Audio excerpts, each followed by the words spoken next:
બાળકો દૂધી નથી ખાતા તે પણ આ રેસીપી જરૂરથી ખાશે. Hello friends, welcome to kitchen art. Friends, દૂધી અને દાળનું શાક તો તમે ઘણી વખત ખાધું હશે, પણ શું આ રીતે દાળ ભાત કે રોટલી વગર પણ ખાઈ શકાય તેવું ટેસ્ટી અને ચટાકેદાર તમે શાક બનાવ્યું છે? તો આજે આપણે મારવાડી સ્ટાઇલ દૂધી અને ચણાની દાળનું શાક બનાવીશું. આટલું ટેસ્ટી લાગે છે કે વાત ન પૂછો. રેસીપી સારી લાગે તો લાઇક અને શેર કરજો. મારી ચેનલ ઉપર નવા હોય અને મારી ચેનલને હજુ સબસ્ક્રાઈબ ન કરેલ હોય તો સબસ્ક્રાઈબ કરી બાજુનું બેલ બટન દબાવવાનું ભૂલશો નહીં, જેથી કરીને તમને મારા નવા વિડીયોનું નોટિફિકેશન મળતું રહે. તો અહીંયા સૌથી પહેલાં આપણે દૂધી લેવાની છે. તો મેં 100 ગ્રામ જેટલી દૂધી લીધેલી છે. પિલરની મદદથી પહેલાં દૂધીની છાલ આપણે દૂર કરી લેશું અને પછી તેના નાના નાના ટુકડા કરી લેશું. તો ફ્રેન્ડ્સ, અહીંયા તમારે દૂધી વધારે એડ કરવી હોય તો કરી શકો છો, પણ મેં અત્યારે નાનો ટુકડો લીધેલો છે દૂધીનો. બસ તેના આપણે ટુકડા કરી લેવાના છે. તો અહીંયા રફલી આ રીતે આપણે કટ કરી લેશું અને તેને મિક્સર જારમાં લઈ લેશું. તેની સાથે આપણે ચણાની દાળ એડ કરવાની છે. જો સમય હોય તો 2 કલાક પહેલાં તમારે અડધી વાટકી જેટલી ચણાની દાળને પલાળી દેવાની, એટલે આ રીતે સોફ્ટ થઈ જશે. જો તમારી પાસે ટાઈમ ઓછો હોય તો 15 મિનિટમાં પણ તમે દાળ પલાળી શકો છો. ગરમ પાણીમાં તમે રાખશો તો 15 મિનિટમાં દાળ એકદમ સોફ્ટ થઈ જશે. પલાળેલી દાળને આપણે દૂધી સાથે એડ કરી દઈશું અને મિક્સર જારમાં તેને ગ્રાઇન્ડ કરી લેશું. ગ્રાઇન્ડ કર્યા પછી તેની આ રીતની પેસ્ટ તૈયાર થઈ જશે. તૈયાર કરેલી આ પેસ્ટમાં આપણે દહીં નાખવાનું છે. તો તમે ખાટું દહીં એડ કરી શકો છો. ખાટું દહીં ન નાખવું હોય તો ફ્રેશ દહીં પણ એડ કરી શકો છો. તો મેં નાની વાટકી જેટલું દહીં એડ કરીને તેને પણ ગ્રાઇન્ડ કરી લીધી છે. હવે તમે જોઈ શકો છો એકદમ સ્મૂથ પેસ્ટ અહીંયા આપણી તૈયાર થઈ ગઈ છે. તેને આપણે સાઈડમાં રાખી દઈશું. હવે એક મિક્સિંગ બાઉલ લેશું અને તેમાં 1 કપ જેટલો ચણાનો લોટ લેવાનો છે. ચણાના લોટમાં આપણે મીઠું એડ કરશું સ્વાદ મુજબ, સાથે અડધી ચમચી લાલ મરચું પાવડર, ચપટીક હળદર અને બસ ચપટીક અજમા લેશું. તો જ્યારે પણ ચણાના લોટની કોઈ રેસીપી બનાવો ત્યારે અજમા ખાસ એડ કરવાના. ચપટીક અજમાને પણ આપણે આ રીતે હાથેથી મસળીને એડ કરી દઈશું. અને જે આપણે પેસ્ટ તૈયાર કરેલી છે ચણાની દાળ અને દૂધીની, તેમાંથી 2 ચમચી જેટલી પેસ્ટ આ લોટમાં આપણે એડ કરી દઈશું. ચમચીથી સારી રીતે મિક્સ કરી લેશું અને થોડુંક પાણી નાખીને એક બેટર તૈયાર કરવાનું છે. તો આ બેટરની થિકનેસ તમે જોઈ શકો છો. બસ આ થિકનેસ જ આપણે રાખવાની છે.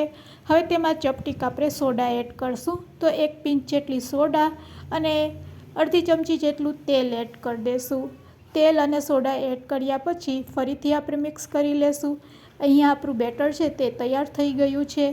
તો બસ આ બેટરને અત્યારે આપણે રેસ્ટ આપીશું, સાઈડમાં રાખી દઈશું અને જે આપણે ચણા અને દૂધીની પેસ્ટ બનાવેલી છે તેને પણ એક મોટા વાસણમાં કાઢી લેશું.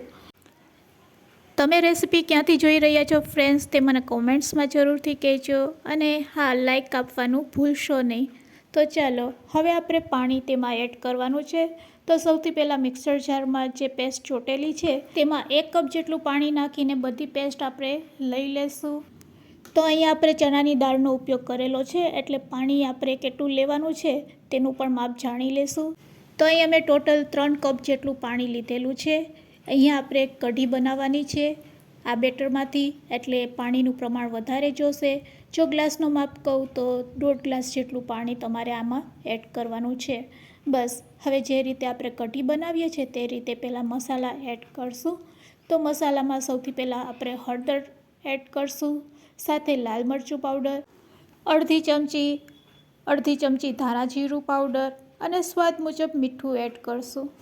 મસાલાને એક વખત આપણે બેટરમાં સારી રીતે હલાવીને મિક્સ કરી લેશું. હવે બસ ગેસ તરફ જાશું અને ગેસની ફ્લેમ ચાલુ કરીશું અને એક કઢાઈમાં તેલ ગરમ કરીશું. તેલ સારું એવું ગરમ થઈ જાય એટલે તેમાં અડધી ચમચી રાઈ અને જીરું બંને સારી રીતે કકળી જાય એટલે ચપટીક હિંગ એડ કરવાની છે. હિંગ થોડીક આગળ પડતી આપણે એડ કરશું. સાથે 4 થી 5 નંગ લીમડાના પાન એડ કરશું. લીમડાના પાન એડ કર્યા પછી જે આપણે બેટર બનાવેલું છે કઢીનું તે એડ કરી દઈશું. તો અહીંયા આપણી કઢી છે તે રેડી છે. બસ હવે તેને આપણે ઉકળવા દેશું. મીડિયમ ટુ લો ફ્લેમ ઉપર આપણે સતત હલાવીશું જેથી કરીને તે નીચે ચોટે નહીં. તો એક ચૂલે આપણે કઢીને ઉકળવા માટે રાખી દઈશું અને બીજા ગેસ ઉપર આપણે ભજીયા તળી લેશું. તો જે તૈયાર કરેલું બેટર છે તેમાંથી આપણે ભજીયા તૈયાર કરીશું. કઢાઈમાં તેલ સારું એવું ગરમ થઈ જાય પછી નાના નાના આ રીતે આપણે ભજીયા તેમાંથી પાડી લેશું. તો બેટરમાંથી નાના નાના ભજીયા બનાવીને આપણે રેડી કરવાના છે. ગેસની ફ્લેમ મીડિયમ ટુ લો રાખી તેને આ રીતે તળી લેશું. આ ભજીયામાં તમારે ડુંગળી નાખવી હોય તો ડુંગળી પણ નાખી શકો છો, પણ આજે હું લસણ ડુંગળી વગર જ આ શાક બનાવી રહી છું, એટલે લસણ ડુંગળી મેં એવોઇડ કરેલ છે. તો અહીંયા આપણા ભજીયા છે તે તળાઈ ગયા છે. તો ચાલો તેને આપણે કાઢી લઈએ તેલમાંથી. તો અહીંયા આપણી કઢી પણ સરસ ઉકળી ગઈ છે. 10 મિનિટ પછી તમે જોઈ શકો છો કઢી એકદમ સરસ ઘટ થઈ ગઈ છે. ઉકળતી કઢીમાં આપણે તળેલા ભજીયા છે તે તેમાં એડ કરશું. આ રીતે એક વખત હલાવી લેશું અને લીડથી ઢાંકીને 5 મિનિટ માટે લો ફ્લેમ ઉપર તેને પકાવીશું. આ પ્રોસેસ કરવાથી ભજીયા આપણા એકદમ સરસ સોફ્ટ થઈ જાય છે અને ખાવામાં ખૂબ જ ટેસ્ટી લાગે છે.